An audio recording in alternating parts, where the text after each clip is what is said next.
Hi, I'm Sean Keefe. I run sales enablement for Skybox Security, and here's a demonstration video of the reconciliation feature of Change Manager. Before I get started, let me explain that this demo uses a custom model specifically made to demonstrate reconciliation. While the default model has data necessary to demonstrate reconciliation, the model I'm using allows for additional clarity in the demonstration. If you need access to this model, please contact me or your local sales engineer. In the verification phase, or during reconciliation, we compare approved and implemented tickets with observed changes on the firewall. We have 4 tickets that are in this stage. Notice how the ticket titles describe the changes. Let's open one up.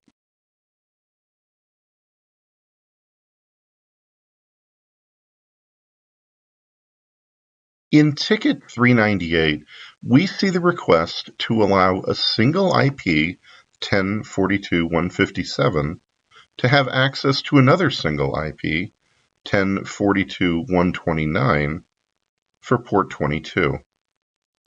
The reconciliation feature is handled by a combination of Firewall Assurance and Change Manager.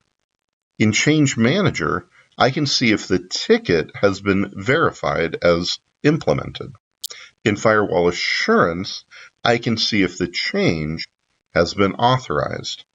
Let's go look at Firewall Assurance.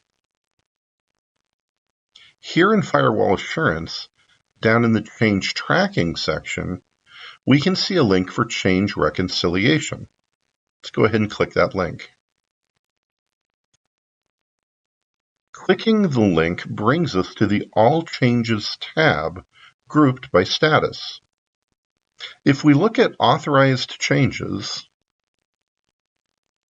choose Ticket 687, and then pick the Change Details tab down below,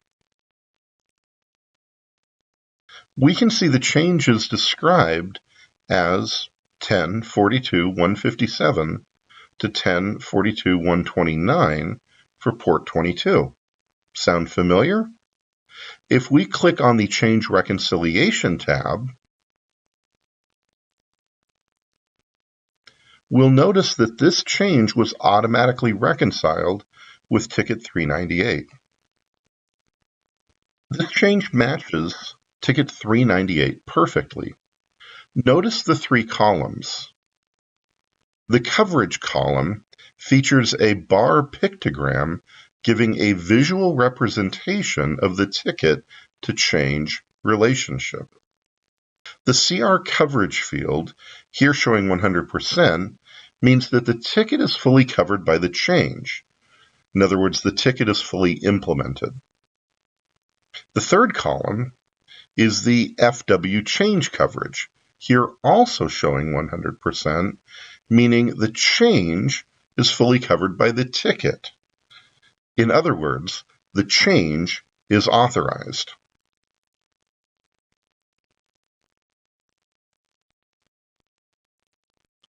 Let's look at some more examples. In this example, change 686 matches ticket 401. The firewall change is completely covered, but the change request isn't. This means that the firewall change is authorized, but the ticket isn't implemented. Why? The ticket title, 10 IPs HTTP to DMZ, tells us that there were 10 IP addresses that needed access to the DMZ for port 80. When we look at the Change Details tab, we see that only 1 IP address was granted access.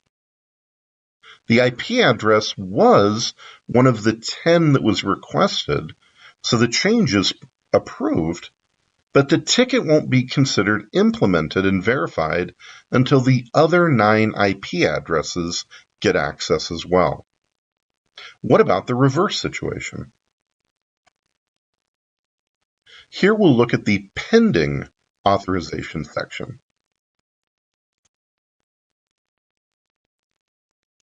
The reconciled tickets describe 2 IPs and 30 IPs being authorized to talk to the DMZ over port 443. We see the tickets were implemented, but the change wasn't authorized. When we look at the Change Details tab, we see that a whole Class C was given access. This is larger than what the ticket mandated. Notice that the change is in a pending state. We'll wait a certain number of days for another ticket to come along that matches and authorizes the observed change. If we don't get a new ticket in that time frame, we'll automatically mark the change as unauthorized. In summary, some customers will want to have notification on all changes. The problem with this is that over 90% of those changes will be authorized, and the customer will spend a lot of time using their eyeballs to find unauthorized changes. It's a better approach to let the system match up all of the authorized changes and tickets, so an administrator only needs to investigate the unauthorized changes. Thank you for watching this video on the reconciliation feature of Change Manager and Firewall Assurance. Please visit our website for additional videos and resources.